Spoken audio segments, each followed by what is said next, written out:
All right, let's talk about a symbol you've definitely seen a million times, but one that holds a ton of mystery: the square root. What is it about this little symbol that trips so many of us up? Well, let's dive in. So, let's just get this out of the way right now. If you've ever stared at a square root problem and just felt your brain totally freeze, you are not alone. You're actually in very, very good company. But that's the big question, isn't it? Why? Why does this one little mathematical symbol cause so much grief, from middle school all the way through adulthood? Well, check this out. Researchers gave a group of 8th graders what seems like a pretty straightforward problem. Find the perimeter of a square if you know the area is 60 square meters. And the results? Whoa. Over 64% of the students got it wrong. This isn't just a few people struggling, it's a huge, widespread point of confusion. And you know what? This is not a new problem. This struggle goes back thousands of years to a discovery so shocking that it caused a full-blown crisis and shattered an entire way of looking at the universe.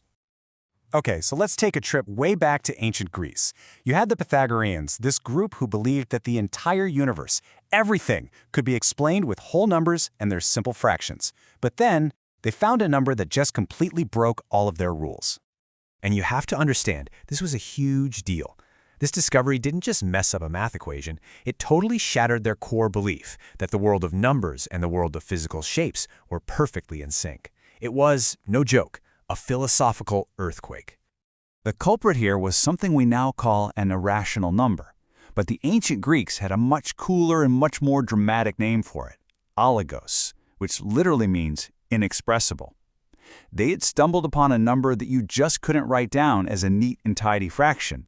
So how did they prove this was impossible? They used this brilliant technique called proof by contradiction. Stick with me here. First, they just assumed it was possible. Okay, let's pretend the square root of 2 can be a fraction, a over b, and it's in its simplest form. Step 2, a little bit of logic shows that a has to be an even number. So far, so good. Step 3, we do a little substitution, and that leads us to step 4, which shows that b also has to be an even number.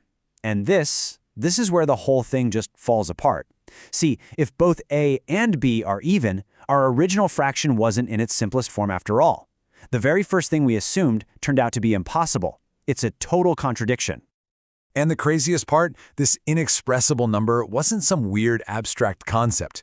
No, it was literally staring them in the face. It was the diagonal of a simple square with sides of length 1. Their perfect orderly world had a ghost in it. Okay, so after all that historical drama, let's bring it back to the present and pull out our own toolbox. Let's make sure we've got the basics down cold. First up, a square. Super simple, right? It's just a number multiplied by itself. The square of 8 is 64. The square of 5 is 25. Easy enough? And the square root, well, it's just the reverse. It's basically the undo button for squaring a number. It answers the question, what number times itself gives me this number? So, the square root of 64 is 8. So just think of it like a two-way street. Going from 3 to 9 by multiplying it by itself, that's squaring. And finding the square root is just taking that street right back from 9 to 3. They are perfect inverses of each other. And this brings us right back to that 8th grade problem and the ancient Greeks. If a square's area is side times side, then logically, the length of the side has to be the square root of the area. The math and the geometry are just perfectly intertwined. All right, now that we've got the foundation solid, let's talk about the common traps, the places where everyone gets tangled up, the very mistakes that led to that crazy 64% error rate. Okay, here's a big one, probably the biggest. People often think you can treat a square root symbol like a set of parentheses, that you can just add or subtract what's inside. But you absolutely cannot. The square root of x minus the square root of y is not the same as the square root of x minus y. Just look at this problem from that study. A horse moves the square root of 75 kilometers, then back the square root of 32. It's so tempting to just subtract 32 from 75 under one big root sign. But that's the trap. You have to treat each of those square roots as its own separate number. This table really breaks down the most common mistakes. On the left, you see what people do wrong, and on the right way to think. Like, with the area, people just divide by 2 instead of taking the root. Or, look at the addition one. This gets everybody. The square root of 16 plus the square root of 9 is not the square root of 25. You have to solve each one first. It's 4 plus 3, which equals 7. A completely different answer. So if you only remember one thing, let it be this. The square root symbol isn't just a fancy container for a number. It's an instruction. It's an operation, just like a plus sign or a multiplication sign. It's telling you to do something.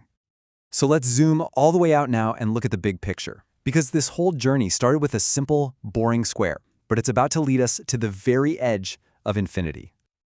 That one little symbol is actually a bridge. It connects the concrete, tangible world we can measure, like a plot of land, to this totally abstract, infinite world of numbers that literally never, ever end. And that's the truly mind-blowing thing about a number like the square root of 2. You can't capture it in a fraction. Its decimal goes on forever, and unlike other numbers, it never settles into a repeating pattern. It is uniquely itself, forever. Which leaves us with a final, amazing thought. The ancient Greeks were terrified when they discovered just one of these numbers. We now know that there's an infinity of them hiding all over the place. So it really makes you wonder, how many other impossible ideas are out there, just hiding in plain sight, waiting for us to see them?